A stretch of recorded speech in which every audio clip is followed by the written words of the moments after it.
Ya, semoga ya salam saya senantiasa diberikan kesehatan ya, keselamatan, keberkahan, dan lulusnya tepat waktu kalau bisa sebelum waktunya udah lulus ya. Assalamualaikum warahmatullahi wabarakatuh. Waalaikumsalam Waalaikumsalam warahmatullahi wabarakatuh. Ya, Ibu izin share screen ya, Dek ya, terkait materinya. Sudah terlihat? Sudah, Ibu. Sudah ya. Oke, ini bahasa pemrograman C, kita akan belajar. Nah, secara umum gini prinsipnya, supaya apa yang kita instruksikan, apa yang kita perintahkan itu bisa dilakukan gitu ya. Kita harus mendekati bahasa yang difahami gitu oleh komputer. Memang secara umum sih ya bahasa tingkat tinggi ya, cuma kan kitanya agak susah sehingga kita ya inilah mendekati gitu ya. Sekarang kita belajar ke pengenalan pemrograman dan elemen. Ini sempat saya singgung ya pada saat kita belajar Scratch ya, apa itu algoritma dan seterusnya. Oke. Nah, komputer itu hanyalah sebuah mesin. Nah, di sini ya. Jadi komputer itu bekerja sesuai dengan perintah. Contoh, kalau kita ngasih perintahnya di Word, klik bold, ya dia menjadikan tulisan tebal. Nah, tapi tebalnya itu sebelumnya kan sudah diprogram sama programmer gitu kan ya. Kalian kalau sudah tahu gitu ya susunannya, urutannya, langkah-langkahnya, algoritmanya, apapun bisa di-create ya, apalagi untuk kepentingan masyarakat. Nanti saya contohkan ya beberapa video yang satu video yang mungkin era nanti seperti itu kitanya ya. Nanti mungkin di akhir. Nah, perintah atau instruksi yang diberikan kepada komputer itu untuk menyelesaikan masalah kita sebut dengan program komputer. Nah, di sini memandu kerja dari komputer yang secara terstruktur disusun oleh manusia. Nah, ini bahasa yang digunakan untuk menyusun program komputer kita sebut dengan bahasa pemrograman. Nah, banyak banget. Coba sebutkan yang kalian ketahui. Misalnya Vicky. C ya, selain C. C++, Bu. Oke, C++. Apa lagi? Java. Ah? Java, Bu. Java, oke. Bukan Jawa ya. Kalau bahasa Jawa, bahasa Sunda, bahasa Batak, ini ya. Bahasanya kita ya. Terus apa lagi, Fawas? Python, buat web? Bu. Ah? Python. Apa? Python. Oh, Python. Oke, ya. Terus apa lagi? PHP. Banyak ya, Dek ya? PHP. Nah, prinsipnya dasarnya sama. Gitu ya. Tapi memang transformasi ke bentuk strukturnya, bentuk apanya ya, bentuk bahasanya berbeda. Contoh paling mudah misalkan gini, kalau di Sunda atos itu sudah ya. Kalau di Jawa atos itu apa? Keras kayak gitu kan. Nah, itu secara umum ya ada subjek, predikat itu kan secara umum suatu kalimat. Nah, itunya sama sih ya. Ada pemilihan, ada pengulangan, nanti ada yang sudah kita praktekkan di Scratch hal-hal dasar ya, misalnya print. Nah, gitu ya, cetak. Nah, kalau di Scratch kemana apa? C ya. Kalau nanti di kita ada print gitu ya. Oke, lanjut. Nah, di sini pemrograman komputer itu sangat sulit dilakukan, terutama bagi orang yang mungkin pertama kali melakukannya. Memang ya, ini bahasa apa? Saya ingat dulu pertama kali kuliah gitu ya. Saya dari SMA, bukan dari SMK Informatika atau Komputer ya, yang mungkin paham gitu ya. Masuk dapat mata kuliah dasprog, dasar pemrograman. Pakainya Pascal. Itu benar-benar yang masih meraba-raba. Ini maksudnya apa gitu ya? Masih belum inilah, belum ngeh gitu. Tapi lama-lama seru juga ya gitu ya. Seru juga artinya kita bisa meng-create, kita bisa memasukkan sesuatu yang wah ini bagi saya tuh hal yang keren gitu ya. Apalagi nanti era yang akan datang, kalian akan jumpai teknologi seperti 6G gitu ya dan seterusnya. AI itu sudah jadi hal-hal yang umum nantinya. Contoh misalkan kalian bangun kesiangan gitu ya, sudah ada tuh nanti robot untuk pengingat ya. Oh, ada tugas ini nih harus dikerjakan gitu ya dan seterusnya. Nah, itulah oleh karena itu pemrograman komputer ya harus dilakukan secara sistematis. Ya, kemarin kita sudah bahas dimulai dengan adanya rancangan ya, merancang, mendesain langkah-langkahnya yang menjelaskan jawaban. Jadi kalau kalian belum paham, tulis saja pakai bahasa Indonesia. Nanti baru dikonversi ya ke bahasa yang sesuai. Oke, langkah-langkah yang disusun tersebut ya yang menggunakan bahasa tadi ya, langkah-langkah yang disusun secara terstruktur, terurut untuk menjawab suatu persoalan, ini yang kita sebut dengan algoritma. Ya. Bakunya sih algoritma ya, bukan algoritma. Ini secara skema ya. Jadi ada masalah. Oke, kita gunakan lah ya. Kita lakukan di sini fase penyelesaian masalahnya menggunakan algoritma. Nah, user itu ya tahunya berhubungan dengan program komputer ini. Makanya kenapa garisnya putus-putus gitu.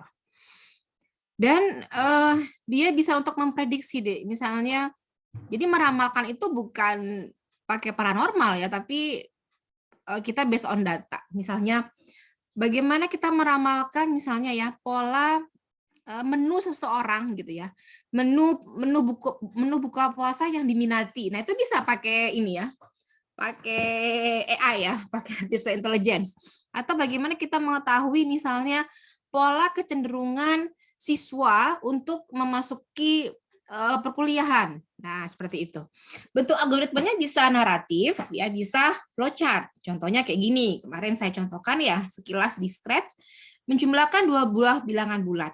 Nah, kalau kita mau menjumlahkan, apa yang mesti kita lakukan? Oh, kita harus nampilin text box, Bu. Oke, berarti kita harus mencetak dulu, misalkan text box-nya. Gitu ya. Kemudian kita baca 2 buah bilangan bulat, kemudian kita jumlahkan, kita cetak. Nah, ini bisa juga kita seperti ini, atau paling mendalam lagi ada pseudocode-nya, gitu ya. Misalkan baca A dan B, itu kita assign variabel C, ya A plus B, kemudian kita cetak. Nah, ini contohnya menentukan status kelulusan. Nah, misalkan kita punya 3 variabel. Ada nilai 1, 2, 3. Nah, rataannya, kita punya variabel rataan, itu nilai 1, 2, 3 dijumlahkan, kemudian hasilnya dibagi dengan 3. Jika, nah udah pakai fungsi pemilihan di sini, jika rataannya kurang dari 50, maka cetak tidak lulus, selainnya dia lulus. Gitu. Kalau pakai flowchart, nah harus tahu nih, oh ini terminator ya, untuk start dan finish, ini kita baca, ini proses, kita hitung ya, kemudian ini decision ya, pemilihan jika dicek sama dia apakah rataannya kurang dari 50, kalau iya dia cetak dokumen ya, cetak di layar tidak lulus, kalau misalnya tidak dia lulus, kemudian stop gitu, dan berulang kalau misalkan ada yang masukan lain dari sini lagi ya. Nah ini nanti kita kerjakan di praktikum ya untuk algoritmanya. Nah, sekarang strukturnya. Secara umum kita bagi menjadi 2. Ada bagian include sama blok fungsi main-nya. Nah, ini ya. Nah, kenapa ini kita import? Nanti ada penjelasan berikutnya. Ini kalau kita program pertama itu biasa dengan hello world gitu ya. Kalau di PHP misalnya echo gitu ya, kita cetak di C printf. Nah, oke. Nah, apa itu include? Ini berfungsi untuk mengimpor fungsi-fungsi yang sudah didefinisikan pada header file. Jadi kita panggil gitu ya, panggil. Nah, header file ini tugasnya adalah nanti kalau secara umum ya, jadi file yang berisi definisi fungsi yang sudah dibuat. Tujuannya supaya nanti kita bisa gunakan di program C. Kayak misalnya kita di sini pakai yang stdio.h. Nanti kita pakai printf, nah itu bisa. Kalau nggak kita gunakan, ya kita nggak bisa mencetaknya, gitu ya. Nah ini sudah ada ya ketika kita install. Beda kalau misalkan kita pakai Python, ada NumPy, ada Keras, itu harus kita install ya terlebih dahulu lah. Gitu. Kita pasang dulu. Nah fungsi main, ini fungsi utama dalam program.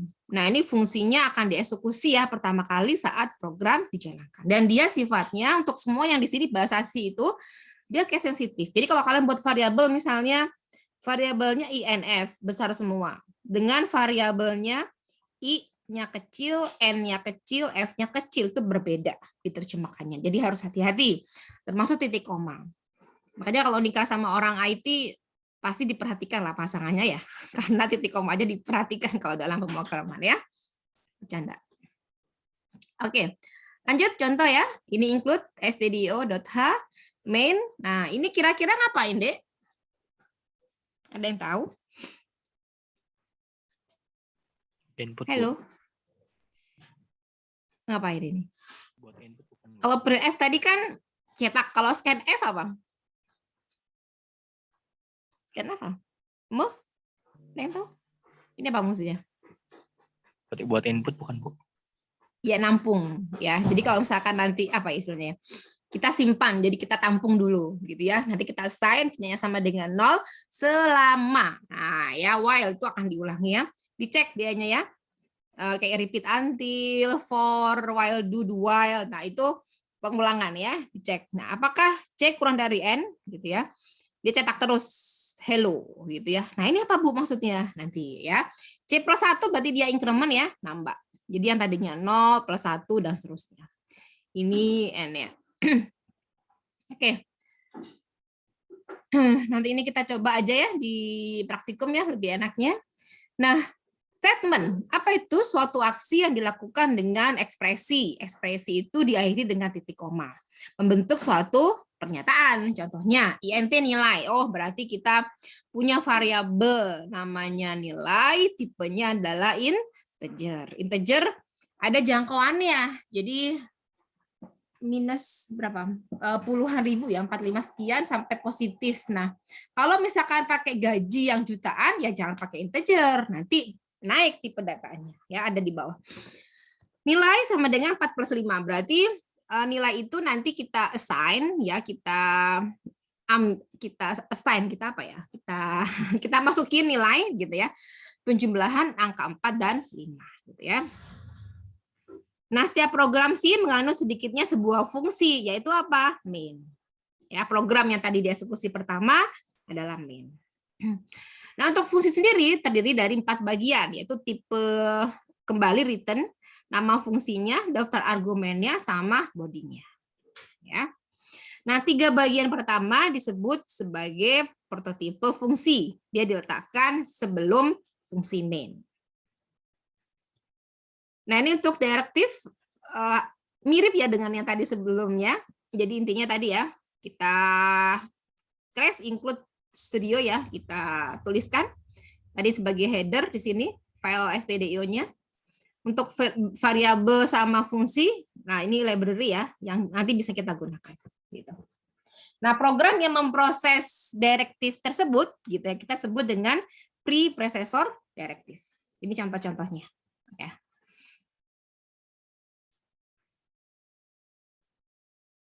Nah, sekarang kata kunci, keyword. Nah, kita nggak boleh deh, misalkan pakai nama variabel yang ada di sini ya, kata yang tidak dapat digunakan selain untuk kepentingan yang telah ditetapkan. Jadi, nama variabel misalnya, variabelnya namanya brick, boleh nggak, Bu? Nggak boleh.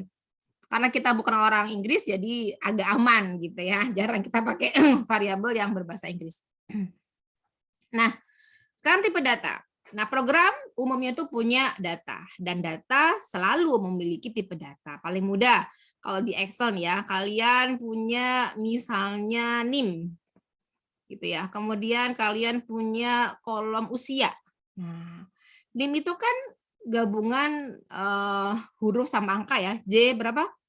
Kata kalian agak susah dihafal. Kalau dulu gini deh, saya yang dulu aja ya. J3C gitu dulu ya, satu. Misalnya 121 018 ini yang dulu ya. Ini J2 vokasi ya. J3 ini C informatika. Satu ini jalur masuk, ada yang USMI, ada yang BUD gitu ya, ada yang umum. Nah, 21 ini tahun masuknya, ini nomor urut. Itu yang dulu. Nah, ini kan dia kombinasi ya huruf sama angka. Nah, maka nggak mungkin seperti ini kita pilihnya integer atau short gitu ya. Pasti dia apa, Dek? Teks kan di sini ya. Nah, kayak gitu. Jadi harus tahu nanti masukannya apa, tipenya apa gitu. Usia. Nah, usia di sini kan angka, nggak mungkin usianya misalnya 4E. Nah, ya kayaknya kayak ini. Bilangan yang lainnya. Nah, ini nggak mungkin. Maka kita tentukan apa, Bu? Oke, integer. Nah, gitu ya. Nah, untuk tipe data short dan integer dapat berbentuk sign atau unsigned. Jadi ada tandanya sama tidak ada. Ini untuk literal, jadi suatu nilai dalam program ini berupa literal ya, hanya berupa nilai, dia bersifat konstan, nggak fix ya, tidak dapat berubah, non addressable, alamatnya nggak bisa diakses. Nah, tipenya apa ya? Kayak gini, integer constant, kemudian floating point constant ya, konstanta, kemudian yang pakai kutip untuk yang teks ya, seperti ini. Ada juga yang string, kutipnya 2. Gitu. Nah, ini untuk yang simbolik variabel, jadi bersifat addressable karena alamatnya bisa diakses. Kalau yang tadi kan non, nggak bisa diakses ya. Ada 2 nilai di sini, misalnya A plus 1. Jadi L value itu alamat lokasi memori, tempat nilai disimpan ya. Kalau R-nya nilai yang disimpannya. Jadi L itu apa, Dek? L apa? Sebelah Ya, kirinya yang gitu ya. Kalau yang R ya kanan. kanan. Setiap variabel itu harus dideklarasikan misalnya seperti ini. INT hari, bulan, tahun. Oh, berarti ada 3 variabel hari, bulan, tahun. Tipenya adalah integer. Kemudian double. Kalau masih dalam satu baris, boleh kita gabung seperti ini ya. Double harga, potongan, ini pakai koma tapi ya pemisahnya. Berarti artinya harga dan potongan tipenya adalah double. Kalau cuma satu ya contohnya ini float gaji. Nah, sekarang tadi saya jelaskan ada persen S, persen D, apa sih Bu gitu ya. Secara umum fungsi input output, jadi pada saat kita nantinya mengerjakan gitu ya, Bu, editornya apa IDE-nya? Boleh kalian pakai apa? Kode blok, pakai visual code ya, boleh apa aja. Nah, ini ada input, kemudian diproses, menghasilkan output, gitu kan?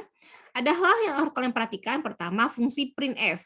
Nah, kita bisa menggunakan simbol persen %S, persen %D, dan backslash ya. Bukan slash, tapi backslash, kebalikannya. Apa maksudnya? Kalau persen %S itu simbol untuk menampilkan stringnya, persen %D itu menampilkan nilai angka atau bilangan desimal, sedangkan backslash n itu untuk membuat baris baru. Jadi kita ada 2 baris gitu lah ya, atau beberapa baris kita pakai backslash n. Nah, ini secara umumnya ada persen %C untuk menampilkan karakter, tadi ini sudah, ini menampilkan bilangan desimal, pecahan, kemudian ini oktal, heksa, sama membuat tab ya, backslash t. Nah, tadi scanf, dia fungsi untuk ngambil, jadi nyimpen ya, input dari keyboard. Nah, fungsi ini tentunya berhubungan dengan fungsi printf. Nah, ini ya, tergantung dari jenis tipe datanya yang akan kita ambil. Nah, misalkan kita mau ngambil angka, ya berarti kita bisa pakai persen %D sama atau persen %I. Ya. Contohnya kayak gini deh. Saya punya, ini langsung ya, biasa ya. Ini, kemudian ini kita tadi main-nya. Oh, name, karakter 20, kita setnya. Ini web address, berarti kita punya variabel name sama web address. Printf, oh berarti ada masukan tuh ya, nama. Nah, ini dicetak deh, ingat, ada petik 2-nya. Printf petik 2. Nah, gitu ya. Dicetak, namanya siapa? Misalkan saya tulis di sini namanya Dani, misalkan gitu ya, di programnya. Nah, terus scanf, oh berarti Dani ini namanya disimpan dengan nama name, gitu ya. Oh, nama variabelnya name. Kalau nama itu yang dicetaknya. Nah, kemudian ada lagi nih. Setelah itu ditampilkan lagi printf alamat web. Oke, kemudian dia tulis web address-nya seperti ini, ya. Kemudian printf cetak, ini semua dicetak. Nama yang diinputkan name, maka dia akan mengambil nama Dani, gitu. Misalkan Dani nulis alamatnya Bogor, ini web address, dia merujuk ke variabel yang di sini. Contohnya, nih, nama muncul nanti petani kode, alamatnya ini. Maka nama yang diinputkan petani kode ini petanikode.com. Ya, dimasukkan harusnya ya, diinputkan, digabung ya, bahasa Indonesia bahasa Inggris. Oke. Ini tipe data deh secara umum dasarnya ya. Dasar itu ada karakter, integer, float, double. Enum ini bentukan ya. Jadi bentukan. Void sama turunan. Nah, turunannya itu ada array, structure, pointer gitu. Nah, untuk prakteknya ya kita insya Allah akan siang hari saya akan contohkan teknologi yang akan gitu ya, yang akan kalian hadapi nantinya. Oke, sudah terlihat video Ibu? Sudah, Bu. Videonya sudah? Sudah. Udah, ini sudah terlihat? Oh, suaranya ya. Bentar. Saya screen lagi. Ini era-era ini angkatan kalian lah ya. Sudah kelihatan videonya? Terdengar suaranya? Sudah, Bu. Terdengar? Sudah, Bu. Ini ada 6G ya, radio, IoT, sama analitik. Smart semua. Ya. Intelligent Personal Edge, Augmented Projection Interface, kesehatan masing-masing personal ya. Ini ada blood sample, genome database, ada sensor, AI vision. Machine learning itu sekarang AI itu umum deh. Jadi kalau ibarat lingkaran tuh bude, isi dalam kecilnya bagiannya machine learning, dalamnya lagi ada deep learning. Jadi machine learning itu bagian dari itu. Ini super functional product, multidimensional. Jadi dimensinya itu ya kalau kita bicara pasti nanti big data. Ya, tidak terjadi data yang kecil ya.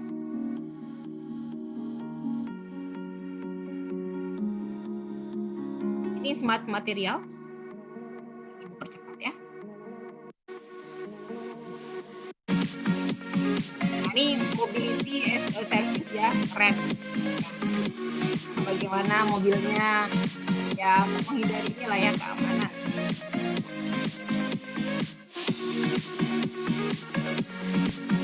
Ini smart city services. Jadi orangnya.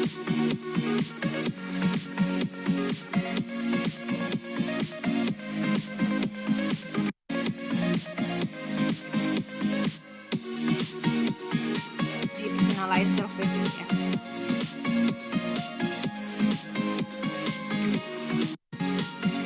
Nah, ini smart building, bangunan cerdas ya. Jadi komunikasi human ya dengan peralatan lainnya. Ini yang logistik.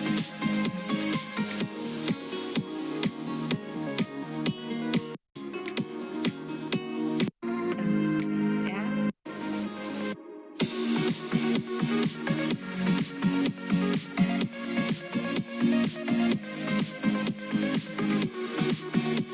Jadi ada super IoT, data AI tadi ya, artificial intelligence.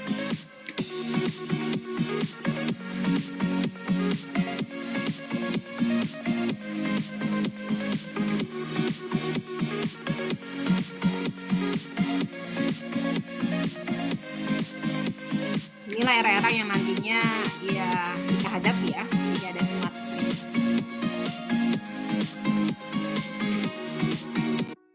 Oke. Cukup kuliahnya? Ada pertanyaan? Silakan. Halo? Tidak ada? Lanjut praktikum ya nanti ya. Nanti di grup aja kalau misalnya Bu mau siang aja mangga gitu ya. Ibu izin menyampaikan Bu, tadi teman-teman di kelas maunya praktek pagi Bu. Oh, ntar saya konfirmasi ke Pak Nana dulu ya. Baik, terima kasih Bu. Ya, sami-sami. Oke, cukup ya. Nanti kalian bisa coba, materinya kan sudah ada di Evita ya, tinggal diunduh sama dipraktekkan. Untuk editornya bisa pakai visual code ya atau kode blok ya untuk mencobanya. Oke, saya akhiri. Semoga ada manfaatnya. Assalamualaikum warahmatullahi wabarakatuh. Waalaikumsalam warahmatullahi wabarakatuh. Saya izin Makasih, Bu. and meeting all ya, Dek ya. Makasih ya.